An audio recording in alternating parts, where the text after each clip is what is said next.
ask that the quorum be rescinded. Without objection. Thank you. Mr. President, I rise in support of S.J. Res. 6, which seeks to put an end to the FCC's misguided net neutrality rules. The FCC's rules regulating the Internet are yet another in a series of unnecessary and economically harmful regulations from President Obama's administration. These rules will stifle innovation, investment, and ultimately jobs. And they are a continuation of this administration's obsession with picking winners and losers in almost every marketplace. We live in a world where we no longer have to wait for the morning edition of the paper to read the latest news. We don't have to wait for delivery from the postman to get a message from a loved one. We don't have to get in our car and head to a store to watch a movie or to watch or shop for clothes, books, groceries. We have the ability to do these from the comfort of our homes thanks to the Internet. It is clear the Internet has changed the way that we live. This tool helps promote and encourage economic growth, facilitates innovation, and reshapes the way that we do business, all while creating millions of jobs. This was able to happen because of the government's hands-off policy. The Federal Communications Commission admits that the Internet has thrived because of its freedom and openness. Then why is this agency, why is it taking steps to limit the openness and freedom of the Internet? Last December, the FCC voted to impose net neutrality rules to regulate the Internet.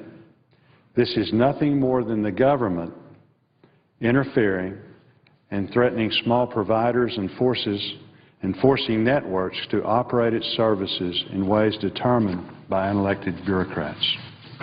What's worse is the FCC is working to fix a problem it acknowledges doesn't exist. The agency is relying on speculation of future harm. This attack on the Internet is irresponsible and is irresponsible governing. While our economy struggles, the Internet remains a beacon of light that continues to grow, but this rule risks stifling innovation, investment, and jobs. A study by a telecom economist with the Brattle Group found that the net neutrality rules could lead to a job loss of 340,000 in the broadband industry within the next 10 years. This is not the type of policies we need to adopt, especially as our country stares at 9% unemployment. That's why I'm supporting S.J. Res. 6, which will put a stop to the FCC's misguided net neutrality rules. With that, I yield back. Mr. President, Senator from Colorado is recognized. Mr. President, I rise today in opposition to the joint resolution of disapproval that will reject the open Internet or the net neutrality rule that was put forward earlier this year by the Federal Communications Commission. I'm a strong supporter of the principle of network neutrality that the open Internet rule seeks to protect, and I believe that we should oppose this effort to reverse the FCC order. The rule that this resolution seeks to eliminate, the open Internet rule, was adopted by the FCC in December of 2010, and it will go into effect on November 20th of this year. As simply put, Mr. President, this rule creates common sense obligations and requirements for broadband Internet service providers like telephone and cable networks in order to keep the Internet free and open. And I believe, and in fact I know, that the open Internet rule will provide the certainty needed to foster job-creating investments and innovations while protecting broadband Internet consumers. And Mr. President, why is this important? Well, net neutrality is a way of saying that the Internet ought to be free and open. That it's a fundamental concept that's underpinned this marvelous new technology that we call the Internet. And this open Internet rule will make sure that we hew to that concept, that the Internet ought to be free and open. Now, we watched, and we're still watching, as democratic uprisings toppled totalitarian regimes all over the Middle East. Social networks like Twitter and technologies like text messaging are largely thought to have facilitated the so-called Arab Spring. But none of that would have been possible without an open and free Internet. And I have to say, Mr. President, what kind of message will we be sending to the remaining dictators, but probably even more importantly, those people who quest and thirst for freedom, if the citizens of the United States, through their United States Senate, vote to limit Americans' free access to the Internet? We've got to set an example for the rest of the world, Mr. President. The Internet must remain free and open. Now, the open Internet rule will achieve this by ensuring that 4 key Internet policies are maintained. Let me list them for you. 1, it will prevent broadband Internet providers from blocking lawful Internet content or services. 2, it will require transparency about broadband network management policies. 3, there will be a level playing field for consumers on the Internet. And 4, and this is important in these tough economic times we face, it will provide predictability for both broadband providers and Internet innovators. But as I've said, most importantly about what's so important about this debate is that in these economic times, Mr. President, net neutrality is also about jobs and economic development. As I travel my state of Colorado, and I know the presiding officer travels his of New Mexico, what I hear most frequently, the refrain I hear from businesses and business leaders is they need predictability in order to invest in their companies and create good-paying American jobs. Thousands of entrepreneurs that have built small Internet businesses can only be successful if they can reach their customers.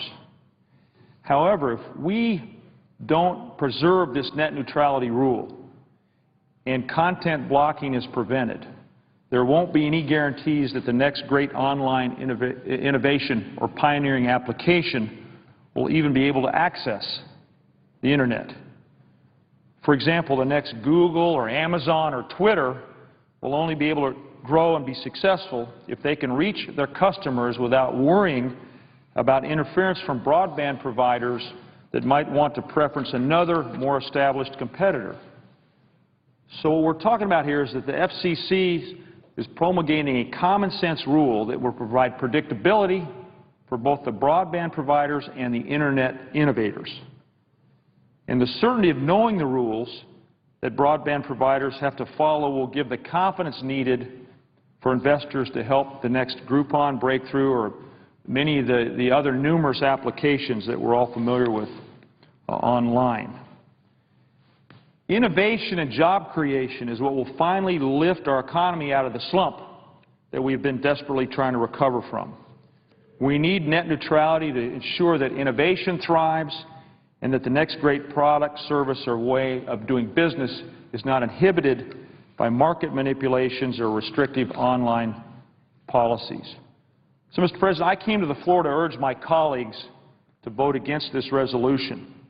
It only serves to distract us from the hard work we have to do to foster job growth and get our economy back on track.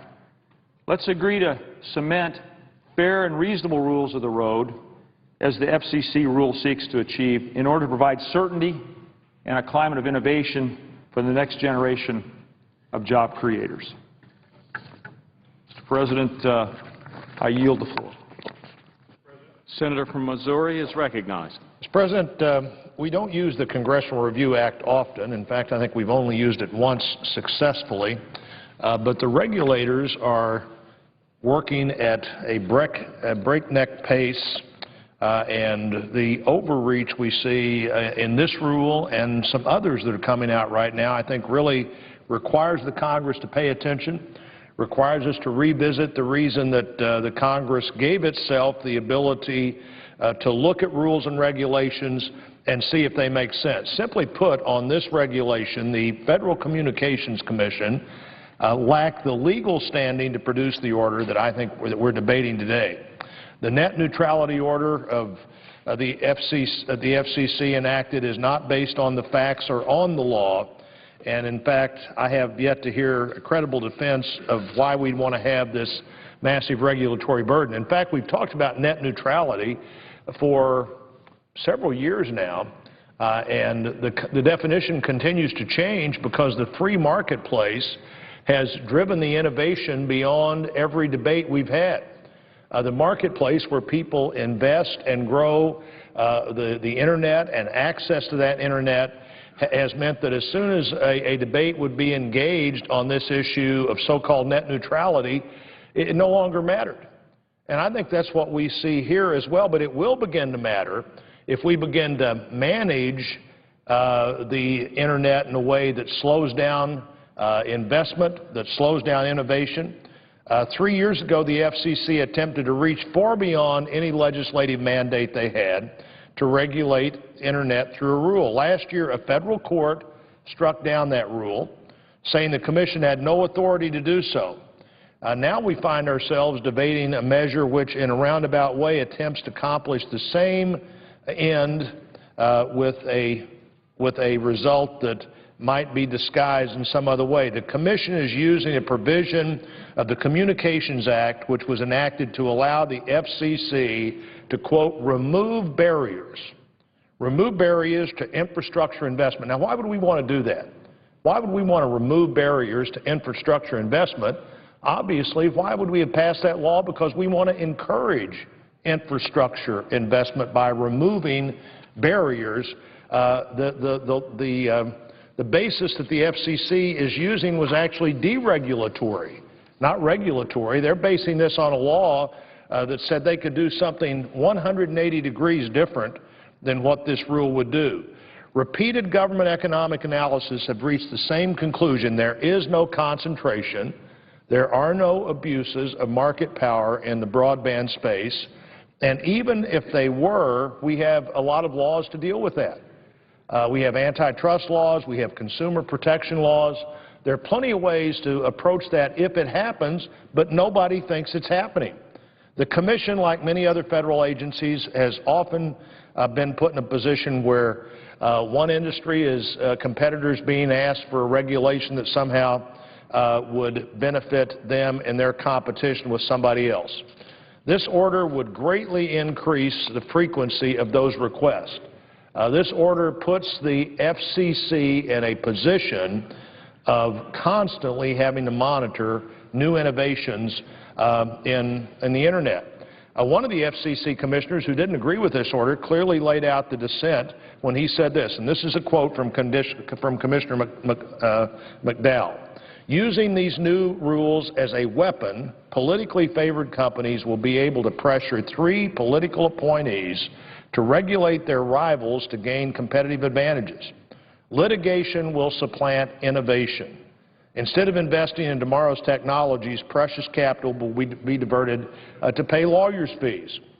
The era of Internet regulatory arbitrage has dawned, and to say that today's rules don't regulate the Internet is like saying that regulating highway on-ramps, off-ramps, and the pavement doesn't equate to regulating the highway itself. In releasing the net neutrality order, the FCC charted itself on a collision course with the legislative branch, as well as with the federal judiciary, which has already struck down a similar attempt to regulate this sector by the FCC. And they stated unequivocally in that attempt that the FCC lacked the standing to do so. Mr. President, this is a solution that is really searching for a problem. And let me guarantee you, whatever anybody thinks the problem is right now, that will not be the problem 6 months from now, unless we would figure out how to slow down innovation in this area that suddenly we're dealing in a static environment instead of a dynamic environment. Even if there was a legal basis for this legislation, we still can't get away from the fact that it's a massive and unnecessary overreach into the private sector, which has thrived and even has thrived while our overall economy has slowed and stalled. In 2003, only 15% of Americans had access to broadband. According to the Commission's own national broadband plan, in the last year, 95% of Americans had access to broadband. 2003 to 2010, 15% to 95%. It sounds like to me that there's access is doing what you'd want it to do and is occurring how you'd want it to occur. Fixed and mobile broadband internet access, expanded and improved upon by the private sector, is the fastest growing technology in history. In only 7 years, 95% of Americans got to where 15% were 7 years earlier. Competition in this field is robust. Technology advances, network build-out, and infrastructure improvements are happening quickly to the tune of billions of dollars of investment and innovation and an ever-expanding array of applications for consumers. And more competition is on the way as providers make use of increased amounts of spectrum coming online and lay new networks of fiber to connect Americans in rural areas in the country. The telecommunications sector contributes more than $60 billion annually to our economy. Net neutrality would slow that down. Rather, the order that is set forth, the Commission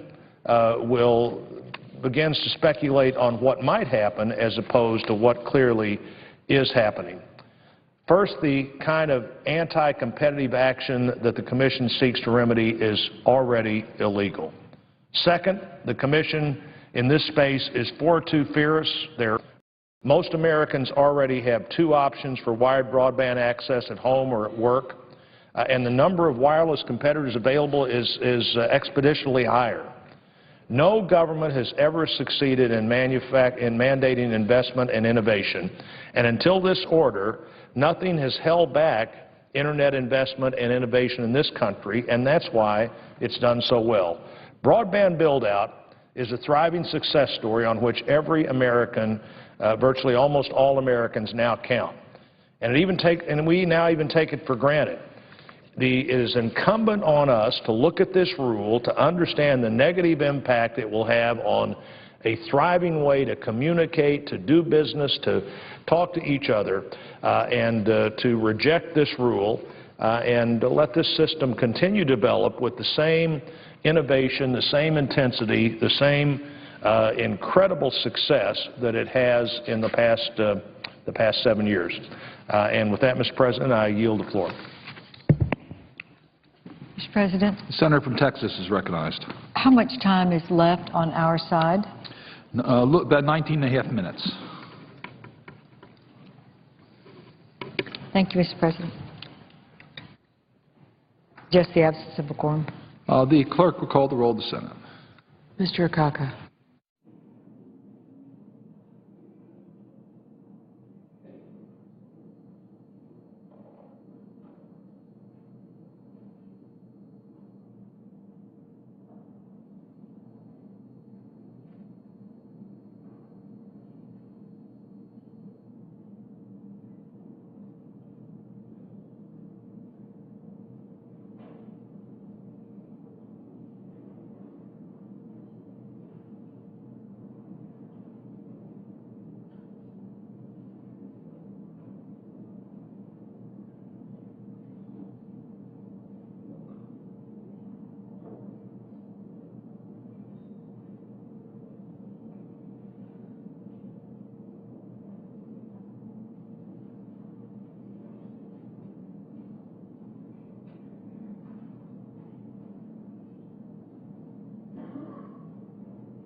Mr. President. The senator from Texas. I yield up to 5 minutes to... We are in a quorum call. I ask unanimous consent to lift the quorum call. Without objection, the senator from Texas is recognized. And I will ask to give up to 5 minutes of our time to the senator from Oklahoma. The senator from Oklahoma. I thank the senator from Texas for that. She has a critical subject she's dealing with right now, but the thing in common is the problem we're having right now with regulation. I think we're going to be talking about that this afternoon. I only wanted to get one thing in, and that is something, as the chair is fully aware, because he was there all morning, something very significant happened this morning. In our Environment and Public Works Committee, we passed out a highway bill, a highway reauthorization bill. We have not done this since 2005, and this morning we did. Now, this is one where we sat down, one of the few times that Democrats, Republicans, liberals, conservatives can get in a room and hammer out the differences and get things done. I wish the committee would be successful in doing that as we were this morning in getting a highway bill. So we are going to have a highway bill at the current spending level, which, if you remember back in 2005, it was $286.4 billion, and that was for a 5-year bill. That spending level right now would be, to sustain that, somewhere between $40 and $42 billion a year for 2 years. This is a 2-year bill, and the 2-year bill cannot pass until we relocate an additional $12 billion to make this thing happen.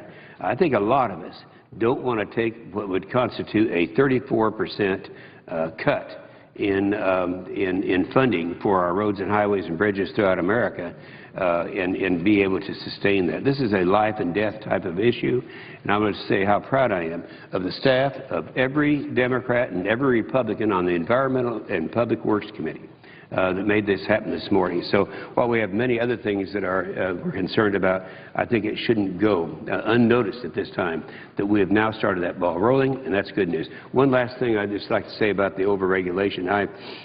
When we talk about the jobs bill, and we always are talking about revenue and jobs and all of this, and we seem to forget that the overregulation is really costing us a lot.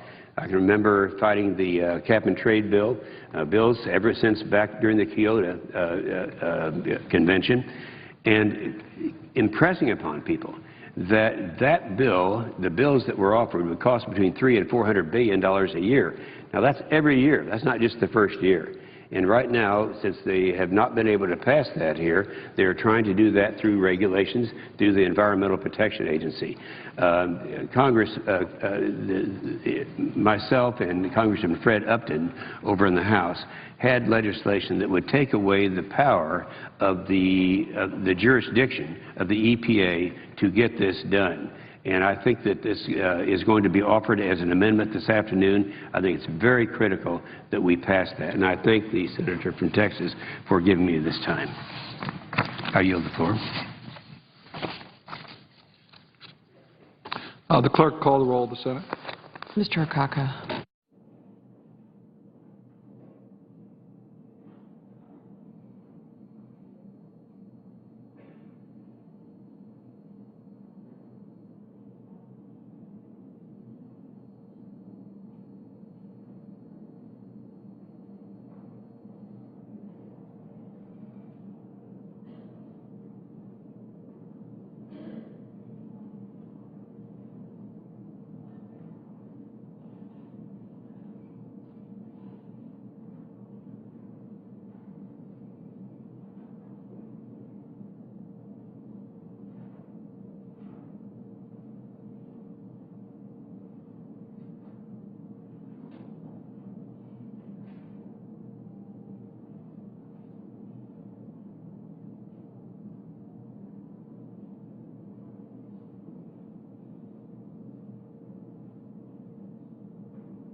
I ask unanimous consent that the quorum call be lifted, Without objection. and I yield up to 7 minutes to the senator from South Carolina. I thank the senator. The senator from South Carolina is recognized. Thank you, Mr. President, and I want to thank Senator Hutchison for for her efforts here in stopping another regulatory nightmare. I'm beginning to think the FCC stands for Fabricating a Crisis Commission because they're trying to create a new regulation for a problem that doesn't exist.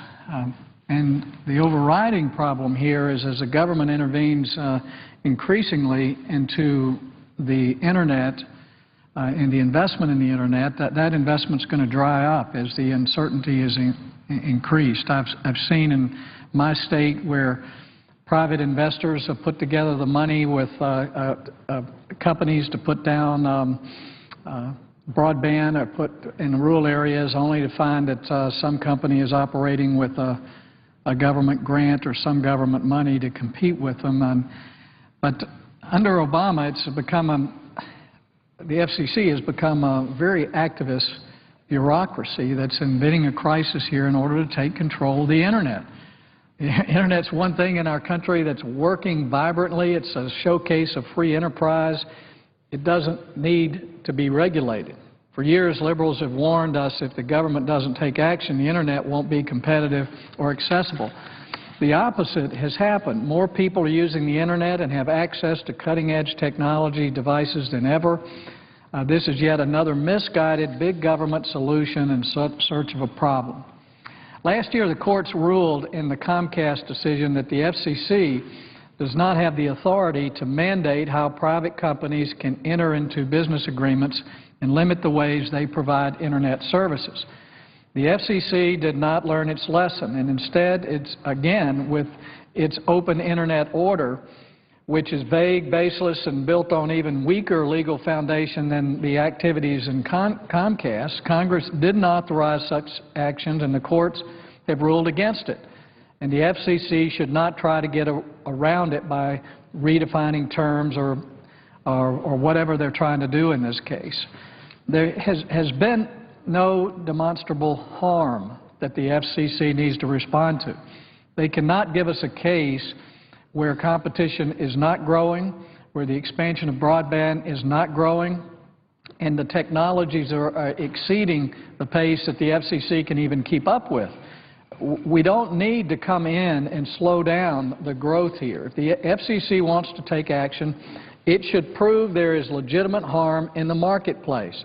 The Department of Justice and the Federal Trade Commission have a number of laws and regulations to enforce in the name of protecting consumers who use the Internet and competition among companies involved in the market. If those laws are lacking, the FCC should show how and ask Congress to provide it in a statute with statutory authority that is available to us. The FCC has not done so. They have not shown us that harm has taken place and that they need to take control, essentially, of the Internet. Congress has been yet again cut out of the picture, and many of my colleagues in the majority seem comfortable with abandoning their role. The FCC's bad logic here it needs to be recognized. They admit that these new rules were not imposed due to any previous or existing wrongdoing. That's important for us to recognize. If a regulatory agency is issuing an order that intervenes into the private sector, there needs to be some substantial harm that's done.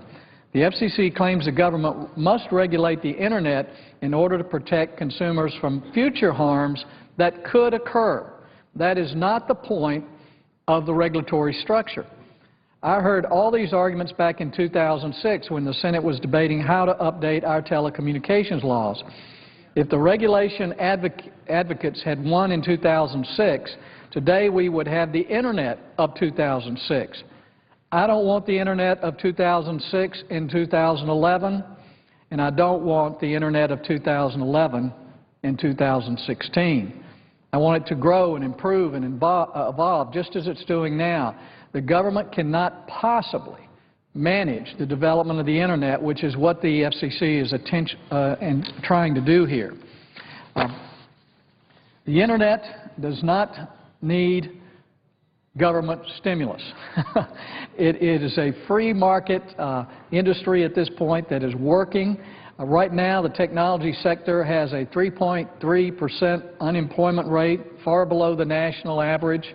Over the years, communication companies have invested hundreds of billions of dollars into broadband technology and development, no deficit expanding stimulus required.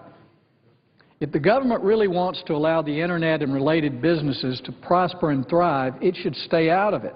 The Internet is not broken, but our government is. The private telecommunications sector knows how to create jobs. Our government doesn't. The things that work best in our society, businesses, charities, volunteer organizations, are the things that government doesn't control. Consumers should be in control, not unelected activist bureaucrats intent on taking over the most successful parts of our economy. I encourage my colleagues to support this resolution to undo the FCC's power grab. 3 unelected bureaucrats should not be permitted to simply give themselves the power to regulate the Internet's infrastructure in the face of clear statutory language directing them to do just the opposite. The FCC should not be permitted to circumvent Congress and essentially enact laws that will impact vital services that we all depend on. To keep the Internet economy thriving, this decision must be reversed. And I commend Senator Hutchison for bringing this up and using the powers of Congress to take back control of our legislative responsibility. And with that, Senator Hutchison, I yield back to you. Mr. President, Senator from West Virginia. how much time does there remain on this side? The senator has 18 minutes under his control. How much? 18 minutes. 18? Correct.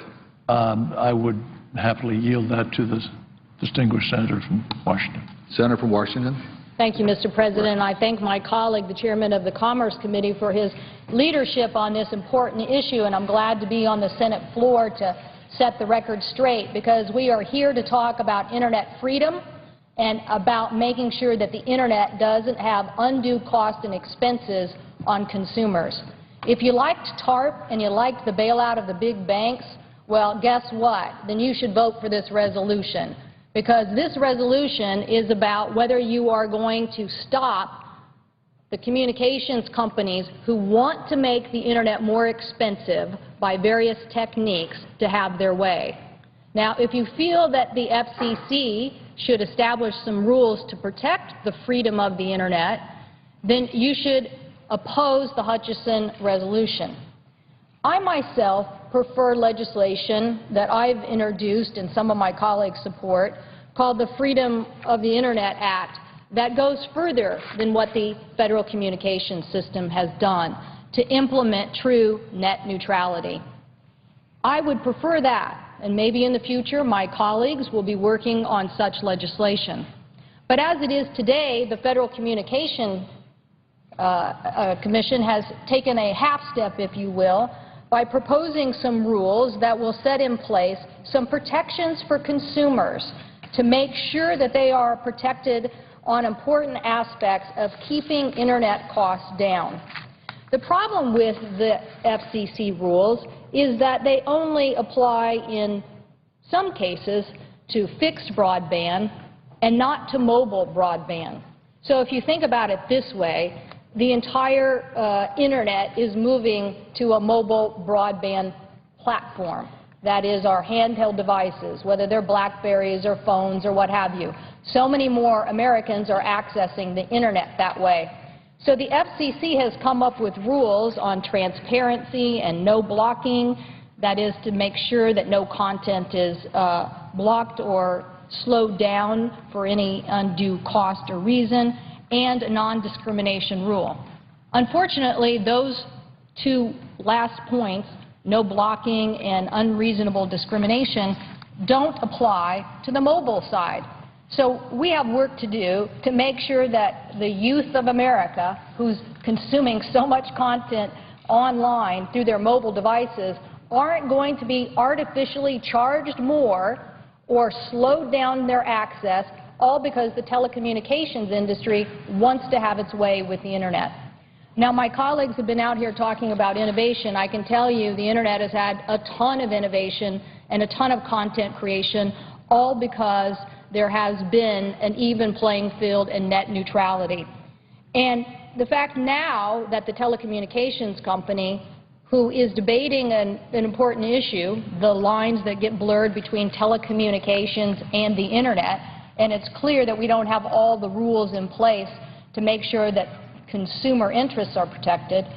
But we do today have one thing, the FCC rules that are trying to slow down telecommunication companies from artificially either blocking or making your content on the Internet more expensive. And again, when you go to the mobile phone model and you're being charged for time and data transfer, the fact that that data transfer and time take longer means you're going to have more expensive phone bills. That's kind of why I said it was TARP-like, because the ka-ching that you're going to hear from the phone companies on the money that they're going to make from this is unbelievable. So thank God the FCC took a half step and said, whoa, slow down, we're not going to let you do that. That's why people like Vint Cerf and Tim Berners-Lee, the architects and inventors pushing the Internet, have said what a bad idea it is to not make sure that net neutrality is the law of the land. Now, I noticed my colleague who just spoke said, well, there haven't been any problems. There haven't been any issues. I read the online publications, and Larry Lessig, somebody that I trust, was recounting in one of his interviews exactly what happened, that Comcast went in and basically blocked large data files of peer-to-peer transfer, what's called BitTorrent traffic. And first, Comcast said, no, we didn't do that, we didn't block that, we didn't do it. And then literally, basically, when it was found out that they did, they said, oh, no, we didn't block it, we just slowed it down. And they sent little messages, as Mr. Lessig says in his article, to the Internet traffic to confuse the recipient and basically disrupt their traffic.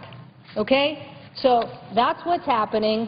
These providers who think if I can control the pipe, now I can also control the flow. It's also, as Mr. Lessig said later in this article, as if the entire electricity grid, your refrigerator and your toaster and your dryer, all of a sudden would start charging different rates and different things because the electricity company would decide that it had the ability to charge different rates. Would we put up with that? No, we wouldn't put up with that. So why would we put up with allowing telcos to just run wild on the Internet, charging consumers anything that they want based on the fact that they think they have a control on the switch?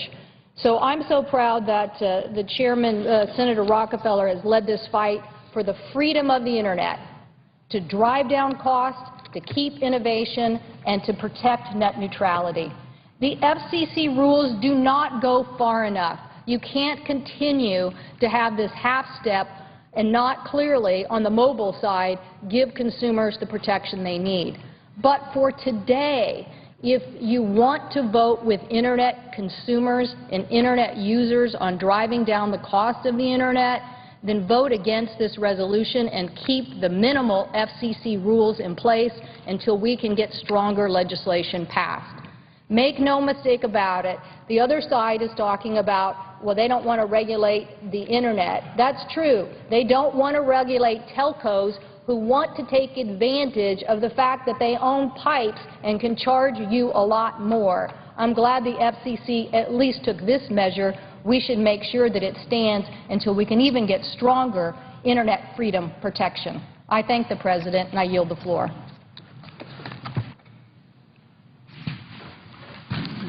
Mr. President. Senator for West Virginia.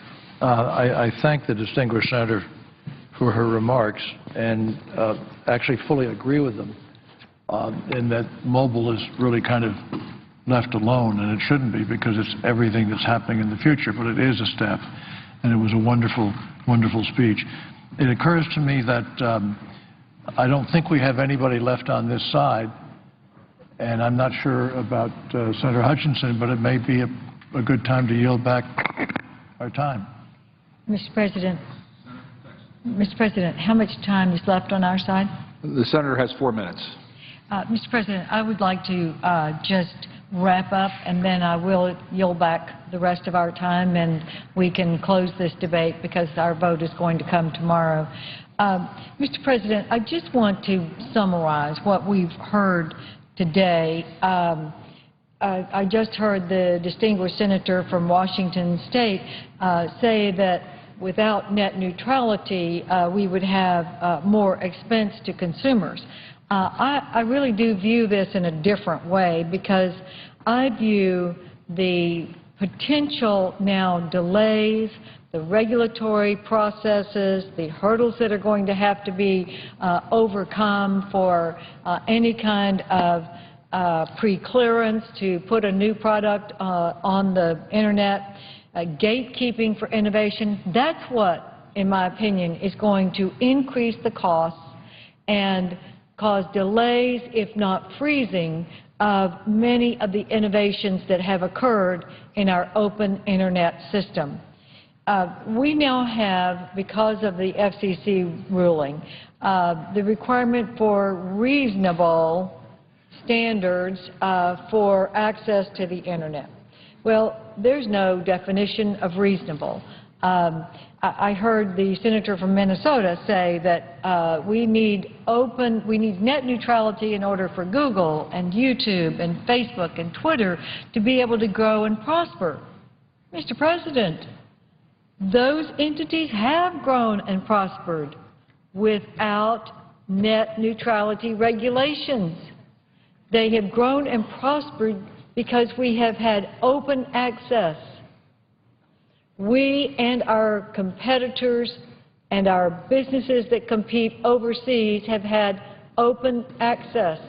That has been the beauty of the success of the Internet. Now we see government coming in and saying, well, you've got to be reasonable in what you offer. So if there is a major dump of millions of pages onto the Internet and it's going to slow down, for instance, a hospital network offering that is for rural health care on an emergency basis, or some kind of video taping that is going out.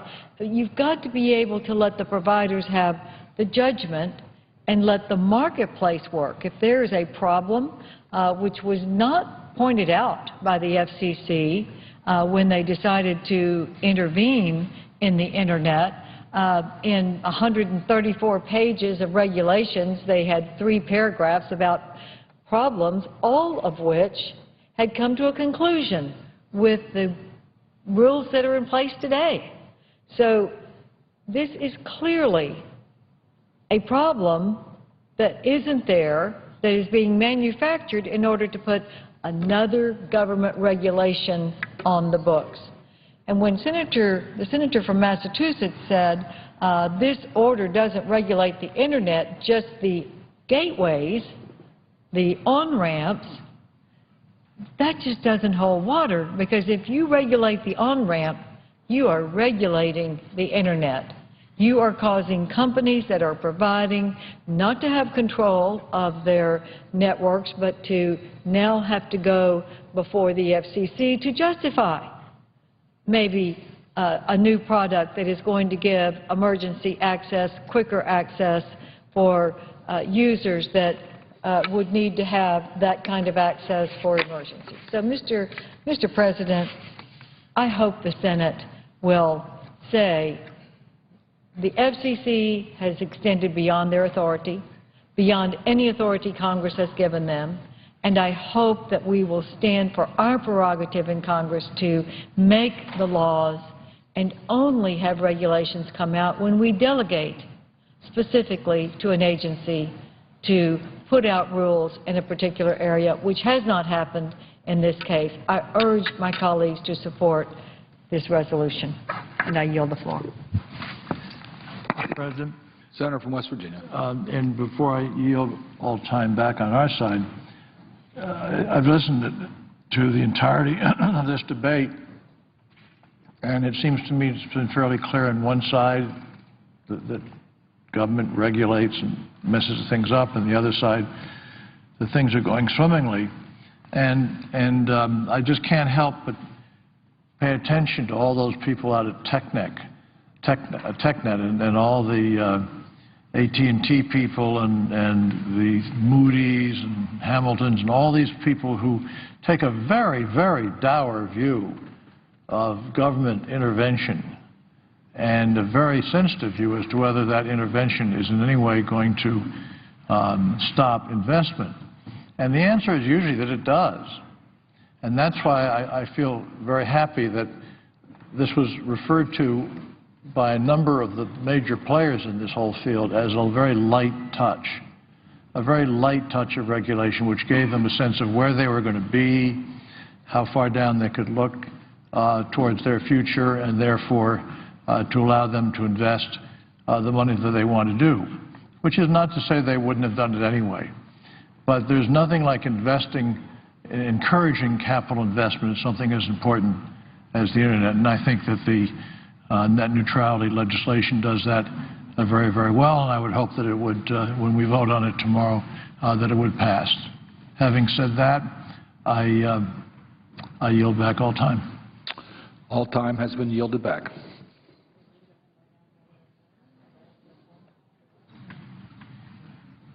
And I'll note the absence of a quorum.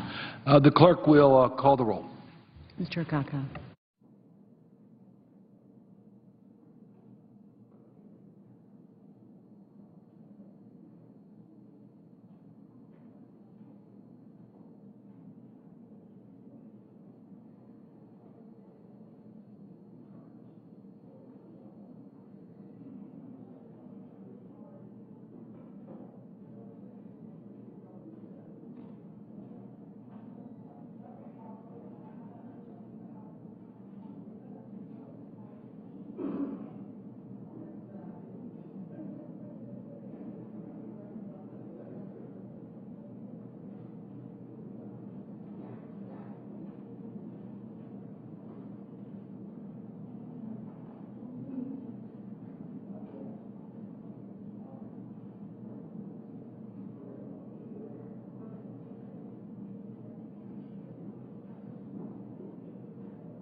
We heard Senator Rockefeller and Senator Hutchison talking on the Senate floor there about a resolution offered by Senator Hutchison regarding the FCC's stance on net neutrality.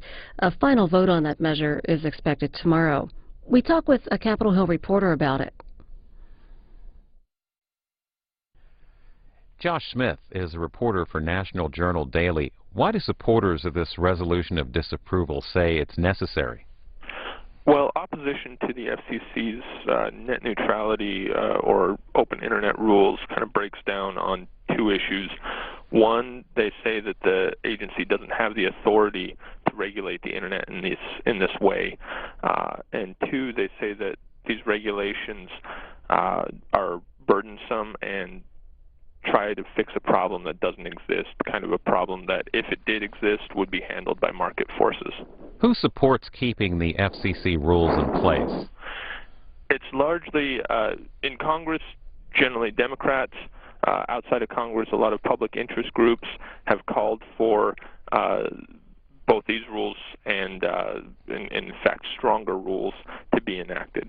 What is the FCC attempting to regulate with its net neutrality rule, and why do they contend that regulations are needed? Basically, there's a concern that companies will, especially as they start to handle more and more different kinds of content online, that they will begin to block or kind of throttle access to competitors' services or other websites. The FCC says these regulations are needed to preserve the traditionally open nature of the internet, while opponents say that this isn't going on right now and that this will only serve as kind of more government control of the internet. Has there been any reaction from the White House on this? Yes. A similar resolution, almost identical, passed the House earlier this year. The White House at that time threatened to veto it, and just earlier this week the White House also said that if this resolution passes the Senate, President Obama would likely veto it as well. And what are broadband network service providers saying about their practices? Right now they also, in general, deny that any kind of anti-competitor behavior is taking place, and that such rules are unneeded. What are the chances that this measure will advance in the Senate? It comes down to simple math. Republican backers only need a simple majority, but to do that they would need to win over 9 Democrats or so. I talked to Senate Commerce Chairman Jay Rockefeller yesterday, who has kind of led the fight against the resolution, and he said that he is hopeful that all Democrats will oppose the resolution. And so, again, what are the chances that it will advance? At this point, not very good. Josh Smith reports for National Journal Daily. We want to thank you for your help with this. Thank you. So the Senate has wrapped up debate on that resolution on net neutrality. We expect a final vote on the measure tomorrow. And work is expected to continue later today on a bill that proposes to repeal a requirement that the government withhold 3% of payments to certain federal contractors. Some of our live coverage happening right now on C-SPAN, a Senate Foreign Relations Subcommittee talking about U.S. policy in Syria. Under the previous order, the Senate will resume consideration of H.R. 674, which the clerk will report. Counter number 212, H.R. 674, an act to amend the Internal Revenue Code of 1986 and so forth and for other purposes. Mr. President, I call up amendment number 928. The clerk will report. The senator from Arizona, Mr. McCain, proposes amendment number 928 to amendment number 927. Without objection. I ask consent to enter into a colloquy with my Republican colleagues, Senator from Kentucky and the Senator from Ohio, Senator Portman. Without objection.